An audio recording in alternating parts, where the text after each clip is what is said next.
Hello everyone, welcome back to my YouTube channel. तो आज के इस वीडियो में हम डिस्कस करने वाले हैं management of third stage of labour, a very very important topic. So let's start it. तो जो थर्ड स्टेज ऑफ लेबर होता है that is very crucial stage of labour, ठीक है, वेरी इंपॉर्टेंट स्टेज होता है हमारे लेबर के पूरी प्रोसेस का। और अगर इसके प्रिंसिपल की बात करें, जो थर्ड स्टेज ऑफ मैनेजमेंट है उसके प्रिंसिपल की बात करें तो टू इंश्योर स्ट्रिक्ट विजिलेंस, मतलब इसमें बोला जाता है, इसका जो प्रिंसिपल है इसमें ये बोला गया है that we have to ensure strict vigilance, मतलब हमें क्या करना है, यहाँ पे स्ट्रिक्टली सावधानी रखनी है, ठीक है, और फॉलो करना है हमें मैनेजमेंट गाइडलाइंस को। जितनी भी मैनेजमेंट गाइडलाइंस दी गई हैं, मैनेजमेंट के लिए जो भी गाइडलाइंस दी गई हैं उनको हमें स्ट्रिक्टली फॉलो करना है, स्ट्रिक्टली उन्हें प्रैक्टिस करना है हमें, ताकि क्या हो, हम जितने भी कॉम्प्लिकेशंस होते हैं हमारे ड्यूरिंग द लेबर उनको प्रिवेंट कर सकें, सारी कॉम्प्लिकेशंस को हम प्रिवेंट कर सकें। और मोस्ट इंपॉर्टेंटली जो कॉम्प्लिकेशन हमें देखने को मिलती है that is PPH, means postpartum haemorrhage. Postpartum haemorrhage मतलब जब फीमेल को 500 ml से ज़्यादा ब्लीडिंग हो जाती है after the delivery, that is known as PPH और पोस्टपार्टम हेमरेज। तो ये सारी कॉम्प्लिकेशंस को प्रिवेंट करने के लिए भी हम यहाँ पे क्या करते हैं, जो मैनेजमेंट गाइडलाइंस होती है उनको स्ट्रिक्टली फॉलो करते हैं और प्रैक्टिस करते हैं। तो this was a principle of third stage of management. अब थर्ड स्टेज ऑफ मैनेजमेंट की बात करें तो इसको 2 पार्ट्स में बांटा गया है, मतलब बोल सकते हैं कि हम 2 तरीके से थर्ड स्टेज को मैनेज कर सकते हैं। तो 2 टाइप्स दिए गए यहाँ पे, एक है हमारा एक्टिव मैनेजमेंट और दूसरा है हमारा एक्सपेक्टेंट मैनेजमेंट। एक्टिव मैनेजमेंट की बात करें अगर, तो इसको प्रिफर्ड मैनेजमेंट यहाँ पे इसलिए लिखा है मैंने क्योंकि नाउ अ डेज़ जो एक्टिव मैनेजमेंट है इसको ही ज़्यादा प्रिफर करा जाता है, ठीक है, रदर देन एक्सपेक्टेंट मैनेजमेंट। तो that is why I have written preferred here in bracket. तो अभी देखते हैं एक्टिव मैनेजमेंट क्या होता है। तो active management of third stage of labour, और we can say it AMTSL, ये जो है हमें रिकमेंड करी गई है by the WHO। Through AMTSL whole third stage can be finish in 5 to 10 minutes. Basically अगर आप देखोगे ना तो थर्ड स्टेज ऑफ लेबर होती है उसको पूरा फिनिश होने में 15 to 20 मिनट लगते हैं।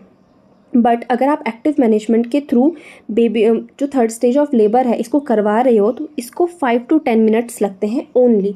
मतलब अगर हम एक्टिव मैनेजमेंट के through third stage of labour करवा रहे हैं तो उसको पूरा फिनिश होने में तब 5 to 10 मिनट लगेगा ओनली, ठीक है। लेकिन अगर बिना एक्टिव मैनेजमेंट के करा रहे हो तो 15 to 20 मिनट्स लगते हैं। तो अगर आप ओवरऑल देखो तो एक्टिव मैनेजमेंट के थ्रू क्या हो रहा है, जो ड्यूरेशन है थर्ड स्टेज ऑफ लेबर का वो क्या हो रहा है, शॉर्टन अप हो रहा है।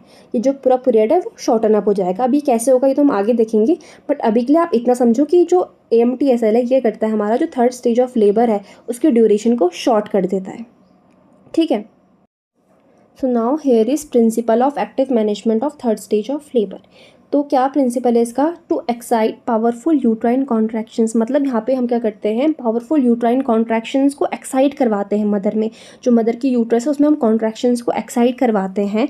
कब करा रहे हैं हम ये, with in 1 minute of delivery of baby. जैसे ही बेबी डिलीवर हुआ उसके विद इन 1 मिनट में ही हम क्या करेंगे, इन यूट्राइन कॉन्ट्रैक्शंस को एक्साइट कराएंगे। और कैसे कराएंगे हम, by giving the parental oxytocin. Parental oxytocin मतलब हम IM भी दे सकते हैं और IV इन्फ्यूजन भी हम मदर को यहाँ पे प्रोवाइड कर सकते हैं, ठीक है। तो हम ये अब बेबी डिलीवर हो गया तो उसके बाद क्यों हम पावरफुल यूट्राइन कॉन्ट्रैक्शंस को एक्साइट करवाते हैं, ताकि जो प्लेसेंटा है, अभी तो प्लेसेंटा भी रिटेन हो रखा है, अभी प्लेसेंटा अंदर ही है यूट्रस के, तो उसको भी एक्सपेल आउट कराने के लिए हम यहाँ पे यूट्राइन कॉन्ट्रैक्शंस को एक्साइट करवाते हैं। So now we will discuss about the advantages of AMTSL। तो पहला एडवांटेज जो एक्टिव मैनेजमेंट का है वो है, it minimise the blood loss in third stage. तो थर्ड स्टेज के दौरान जो मदर में ब्लड लॉस हमें देखने को मिलता है ये क्या करता है, उसको बहुत मिनिमाइज़ कर देता है। एक्टिव मैनेजमेंट ब्लड लॉस को बहुत कम कर देता है, अप टू 1/5, ठीक है। अगर हम एक्टिव मैनेजमेंट को कर रहे हैं, एक्टिव मैनेजमेंट के थ्रू हम third stage of labour perform कर रहे हैं तो वो क्या करेगा, ब्लड लॉस को बहुत मिनिमाइज़ कर देगा।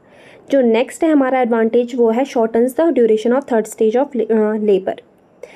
मतलब हमने यहाँ पे डिस्कस किया था कि जो एक्टिव मैनेजमेंट होता है उसके थ्रू हम क्या कर सकते हैं, जो पूरा ड्यूरेशन है थर्ड स्टेज ऑफ लेबर का जो कि 15 to 20 मिनट्स का होता है उसको हम हाफ मतलब 5 to 10 मिनट का कर सकते हैं पूरा, ठीक है। तो थर्ड इसका एडवांटेज है वो है, रिड्यूसेस मैटरनल अनीमिया। नेचुरली अगर ब्लड लॉस कम हो रहा है, अगर ब्लड लॉस ही मिनिमाइज़ हो गया है तो मदर में मैटरनल अनीमिया होने के चांसेस भी क्या हो जाएंगे, कम हो जाएंगे। लेकिन ये तो इसके एडवांटेजेस हो गए, लेकिन इसका एक बेसिक डिसएडवांटेज है, बहुत मेजर डिसएडवांटेज है AMTSL का, वो ये है कि इससे बहुत बार ये चांसेस होते हैं कि जो प्लेसेंटा है ना उसके कुछ पार्ट्स अंदर ही यूट्रस में छूट जाए। 1 to 2% चांसेस होते हैं ये कि प्लेसेंटा के कुछ पार्ट्स अंदर छूट गए, अगर जब हमने क्या करा, एक्टिव मैनेजमेंट के through third stage of labour form किया। तो ये इसका एक बेसिक सा डिसएडवांटेज है। तो अभी हम डिस्कस करेंगे एक्टिव मैनेजमेंट के कंपोनेंट्स को। तो पहले मतलब क्या क्या चीज़ें हम करते हैं इन द एक्टिव मैनेजमेंट। तो पहली चीज़ है यूज़ ऑफ यूट्रोटॉनिक्स। हम यहाँ पे यूट्रोटॉनिक्स को यूज़ करते हैं। यूट्रोटॉनिक्स वो मेडिकेशंस हैं जो क्या करती हैं, जो हमारी यूट्राइन कॉन्ट्रैक्शंस एंड रिट्रैक्शंस हैं ना उनको इंक्रीज़ करती हैं। तो एग्जाम्पल देख लो इसका, ऑक्सीटोसिन हो गया, जैसे कि इसको हम 10 यूनिट्स प्रोवाइड करते हैं मदर को, इधर IM और थ्रू द IV इन्फ्यूशंस हम ये मदर को एडमिनिस्टर करते हैं, ठीक है। और हम क्यों कर रहे हैं, क्योंकि क्या करता है हमारा एक कॉन्ट्रैक्शन और रिलैक्सेशन करवाता है मदर के यूट्रस में, ताकि जो प्लेसेंटा है वो टोटली एक्सपेल आउट हो सके। वेयर एज ए मेथर्जिन हम देना अवॉइड करते हैं, क्योंकि ये करता है बहुत टाइटैनिक कॉन्ट्रैक्शंस करवाता है, मतलब बहुत ज़्यादा एक्सट्रीमली हार्श और फास्ट कॉन्ट्रैक्शंस करवाता है, जिसकी वजह से ना रिटेन ऑफ प्लेसेंटा, मतलब प्लेसेंटा के यूट्रस के अंदर रिटेन, मतलब जो कुछ टुकड़े हैं उसके मदर के यूट्रस के अंदर रहने के ज़्यादा चांसेस हो जाते हैं, ठीक है, कि मतलब अंदर ही थोड़ा बहुत जो प्लेसेंटा है वो रिटेन हो गया है मदर के यूट्रस के अंदर ही। तो इस कॉम्प्लिकेशन, ये जो तो मेथार्जिन है ये कॉम्प्लिकेशन अराइज कर सकता है, इसीलिए हम ऑक्सीटोसिन को ज़्यादा प्रीफर करते हैं इन कंपैरिजन ऑफ मेथार्जिन। फाइन। तो अभी जो ये मेडिकेशन है, जो ये यूट्रोटॉनिक मेडिकेशंस हैं, इनको हम कब एडमिनिस्टर करेंगे, मैंने पहले भी डिस्कस किया था, after 1 minute of delivery of baby. जैसे ही बेबी डिलीवर हो जाएगा उसके 1 मिनट बाद हम ये जो मेडिकेशन इनको हम एडमिनिस्टर करेंगे। फाइन। अभी नेक्स्ट इसका जो कंपोनेंट है वो है डिलेड कॉर्ड क्लैंपिंग। मतलब जब बेबी डिलीवर हो गया है तो हम कॉर्ड क्लैम्प कब करेंगे, आफ्टर 1 to 3 मिनट, 1 या 3 मिनट बाद ही हम क्या करेंगे, कॉर्ड को क्लैम्प मतलब कट करेंगे। क्यों कर रहे हैं, ताकि जो बेबी है उसमें अनीमिया के चांसेस कम हो, हम प्रिवेंट कर सके अनीमिया। क्यों, क्योंकि प्लेसेंटा, ये प्लेसेंटा है, ये अम्बिलिकल कॉर्ड हो गई, ये बेबी हो गया।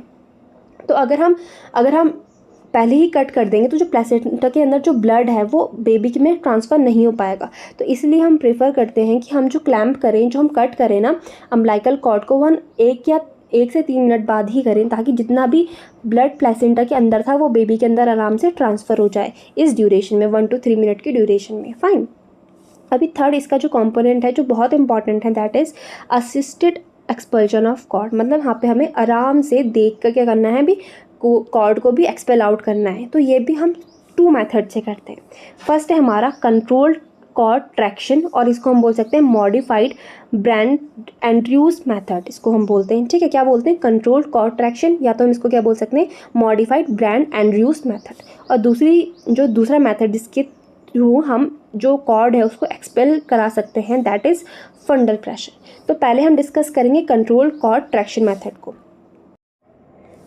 तो इस मेथड में क्या करते हैं ना, हमारा जो लेफ़्ट हैंड होता है उसका जो palmar surface of the fingers, जो हथेली की फिंगर वाला एरिया होता है, पामर सरफेस ऑफ फिंगर होता है लेफ़्ट हैंड का, उसको सिम्फाइसिस प्यूबिस के ऊपर प्लेस करते हैं। और क्या करते हैं, उसको ऊपर की तरफ, जो यूट्रस है उसको ऊपर की तरफ और बैकवर्ड की तरफ पुश करते हैं। और जो दूसरा वाला हैंड मीन्स जो लेफ़्ट हैंड होता है उससे जेंटली हम क्या करते हैं, जो कॉर्ड होती है उसको पीछे की तरफ बैकवर्ड एंड डाउनवर्ड की तरफ पुल करते हैं। Very gently we have to do this, ठीक है। वेरी स्टेडली हम इसको क्या करते हैं, पीछे की तरफ पुल करते हैं, बैकवर्ड और डाउनवर्ड पुल करते हैं। और you have to remember this कि जब इसको पुल करें ये हमें तब करना है जब मदर में कॉन्ट्रैक्शंस हो रहे हैं। During that only we have to pull the umbilical cord, ठीक है। तो ये था हमारा मॉडिफाइड ब्रैंड एंड्रयूज मेथड, और जिसको हम बोलते हैं कंट्रोल कॉर्ड ट्रैक्शन। इसको कंट्रोल कॉर्ड ट्रैक्शन क्यों बोला जा रहा है, क्योंकि वेरी कंट्रोल्ड मैनर में हम क्या कर रहे हैं, कॉर्ड को ट्रैक्ट कर रहे हैं आउटवर्ड, बाहर की तरफ जो कॉर्ड है उसको बाहर निकाल रहे हैं इन अ वेरी कंट्रोल्ड मैनर। तो इसलिए इसको बोला जाता है कंट्रोल्ड कॉर्ड ट्रैक्शन। तो अब हम नेक्स्ट पढ़ते हैं फंडल प्रेशर, देखते हैं क्या होता है। तो ये जो दूसरा तरीका होता है जो कॉर्ड है उसको एक्सपेल कराने का, वो उसे हम बोलते हैं फंडल प्रेशर। यह है फंडल प्रेशर, ठीक है। इसमें हम क्या करते हैं, जो फंडस होता है, ये जो फंडस वाला पार्ट है इसको हम नीचे की तरफ डाउनवर्ड और बैकवर्ड क्या करते हैं, इसको पुश करते हैं। और ये कैसे करेंगे, by placing the 4 fingers behind the fundus के पीछे अपने 4 फिंगर्स को, जैसे दिखाया है यहाँ पे, 4 फिंगर्स को यहाँ पे प्लेस करेंगे और जो थंब है उसको हम क्या करेंगे, in front of the fundus इसको प्लेस करेंगे यहाँ पे, और यहाँ पे से हम पुश करेंगे नीचे की तरफ और बैकवर्ड की तरफ को।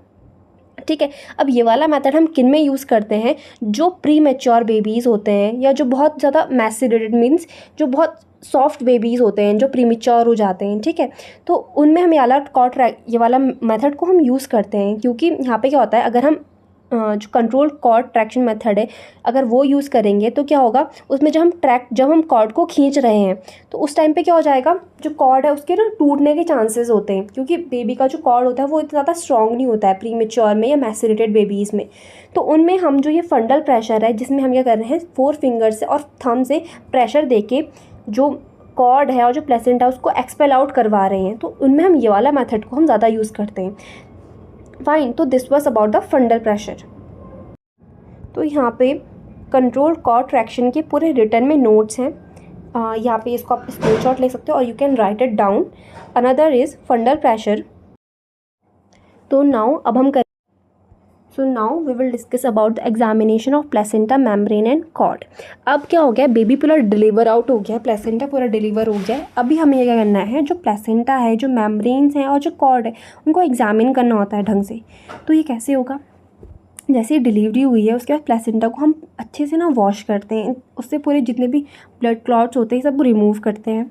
उसके बाद हम जो प्लेसेंटा है उसको, उसकी कंप्लीटनेस को चेक करते हैं। कंप्लीटनेस मीन्स कि कुछ प्लेसेंटा के जो पार्ट्स हैं वो कहीं यूट्रस में ही तो नहीं रह गए, तो उसकी हम पूरी कंप्लीटनेस को चेक करते हैं। कोई एनॉमलीज तो नहीं है, जैसे कि सक्केंचुलेट प्लेसेंटा तो नहीं है, एनुलर प्लेसेंटा तो नहीं है, ये हम चेक करते हैं। ये सब क्या है, एबनॉर्मेलिटीज़ हैं प्लेसेंटा की।